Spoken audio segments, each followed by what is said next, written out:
প্রিয় দর্শক, খবর সংযোগের বিশেষ আয়োজন বিশ্ব আলোচনায় আপনাদেরকে স্বাগত। আপনাদের সঙ্গে রয়েছি আমি আহমদ আতিক। বিশ্ব আলোচনার অনুষ্ঠানটি আপনারা পৃথিবীর কোন প্রান্ত থেকে দেখছেন কমেন্টে জানান। আমরা আপনার মতামত শুনতে চাই। চলুন তাহলে আজকের অনুষ্ঠান শুরু করি। জাপান বর্তমানে দ্বিতীয় বিশ্বযুদ্ধ পরবর্তী তার শান্তিবাদী কাঠামো থেকে সবচেয়ে বড় বদলের মধ্য দিয়ে যাচ্ছে। 2026 সালের তথ্য অনুযায়ী সানাই তাকাইচির নেতৃত্বাধীন সরকার সাংবিধানিক সংশোধন, বাজেট রেকর্ড ভাঙ্গা এবং সামরিক কাঠামো পুনর্গঠন করে জাপানের সামরিক শক্তি ফিরিয়ে আনার পদ্ধতিগত উদ্যোগ নিচ্ছে। এর মধ্যে রয়েছে সাংবিধানিক বাধা দূর করা, 9 নং অনুচ্ছেদ সংশোধন। সামরিক শক্তি ফিরিয়ে আনার সবচেয়ে বড় বাধা হলো জাপানের সংবিধানের 9 নং অনুচ্ছেদ, যা যুদ্ধ ও সেনাবাহিনী রাখতে নিষেধ করে। এখন সরকারের উদ্যোগ কি? তারা 2026 সালের ফেব্রুয়ারির নির্বাচনে জয়ী হয়ে তাকাইচি সরাসরি এই অনুচ্ছেদ সংশোধনের ডাক দিয়েছেন। তিনি বলেছেন, বর্তমান আন্তর্জাতিক পরিস্থিতিতে সংবিধান হালনাগাদ করা জরুরি। তার জোট এলডিপি ও জাপান ইনোভেশন পার্টি জেআইপি আত্মরক্ষা বাহিনীর অস্তিত্ব স্পষ্টভাবে সংবিধানে উল্লেখ করতে চায়। এখন পার্লামেন্টারি প্রক্রিয়া কি হবে? 2026 সালের এপ্রিলে এই জোট সংবিধান সংশোধনের খসড়া নিয়ে কাজ শুরু করেছে। যদিও জনমত ক্ষেত্রে বিভক্ত, একটি জরিপে 80% মানুষ 9 নং অনুচ্ছেদের প্রথম প্যারাগ্রাফ সংশোধনের বিপক্ষে। তারা মনে করেন বিতর্ক সত্ত্বেও সিদ্ধান্তে পৌঁছতে হবে। এরপর রয়েছে অভূতপূর্ব প্রতিরক্ষা বাজেট ও অস্ত্র সংগ্রহ। জাপানের অভূতপূর্ব হারে তার সামরিক বাজেট বাড়াচ্ছে এবং এই বাজেট রেকর্ড পরিমাণে পৌঁছেছে।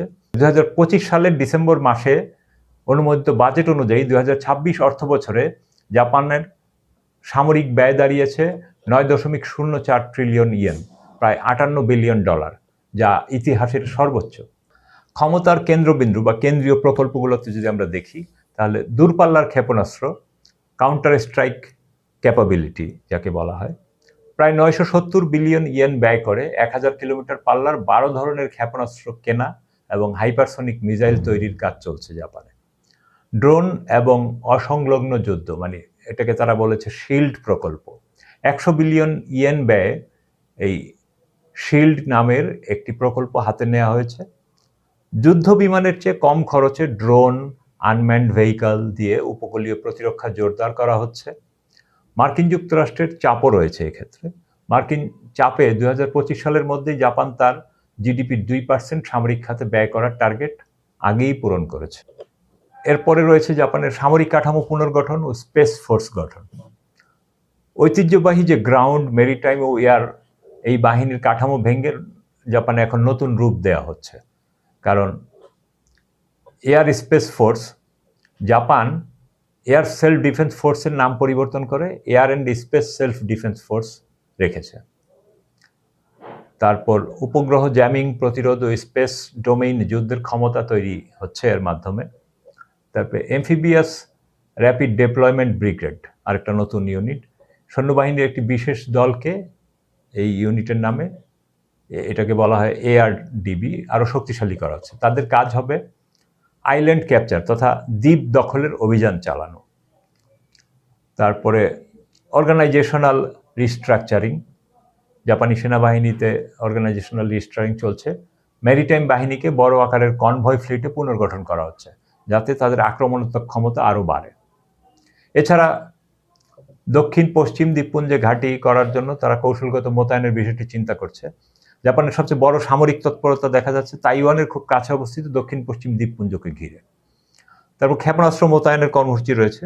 2026 সালের মার্চ মাসেই কুমামোটো প্রিফেকচারে দূরপাল্লার ক্ষেপণাস্ত্র মোতায়েন করা হয়েছে এবং স্থায়ী সেনা মোতায়েন।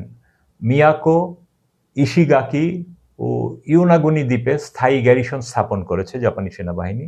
ইয়ানাগুনি তাইওয়ান থেকে মাত্র 110 কিলোমিটার দূরে অবস্থিত।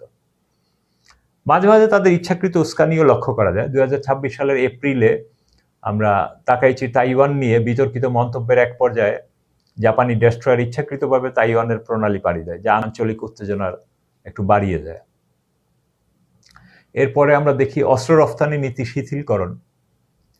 জাপান তার বিখ্যাত 3 প্রিন্সিপালস অন আর্মস এক্সপোর্ট নীতিতে একটু ঢিলেঢালা পরিবর্তন এনেছে, নীতি পরিবর্তন করেছে। 2026 সালের এপ্রিলের তাকাইচির সরকার অস্ত্র রফতানির নিয়ম শিথিল করে, যার ফলে এখন অপ্রাণঘাতী ছাড়া সম্পূর্ণ অস্ত্র রফতানি করা যাবে।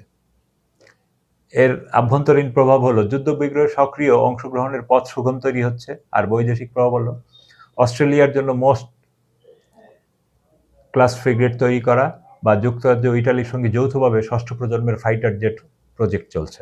এর ফলে জাপানের অস্ত্রশিল্প ও ভূ রাজনৈতিক প্রভাব বাড়ছে এবং এতে করে সৃষ্ট প্রাসঙ্গিক টানাপোড়েন এই মিলিটারি বিল্ড আপ আশেপাশের দেশ জাপানের মানুষজনের মধ্যে উদ্বেগও তৈরি করছে। যেমন প্রতিবেশী দেশগুলোর প্রতিক্রিয়া আমরা দেখি যে চীন এই পদক্ষেপকে নব্য সামরিকবাদ এবং পুনরুদ্ধারকারী শক্তি বলে আখ্যা দিয়েছে, যা দ্বিতীয় বিশ্বযুদ্ধের আগের অবস্থার স্মৃতি মনে করিয়ে দেয়। দক্ষিণ কোরিয়া এই ক্ষেত্রে দ্বিধান্বিত। দক্ষিণ কোরিয়া মনে করছে জাপানের এই শক্তি বৃদ্ধি আঞ্চলিক স্থিতিশীলতার জন্য ভালো হলেও একটি সম্পূর্ণ যুদ্ধে সক্ষম জাপান তাদের উপনিবেশের ইতিহাসের কারণে এখনও একটি সংবেদনশীল বিষয়।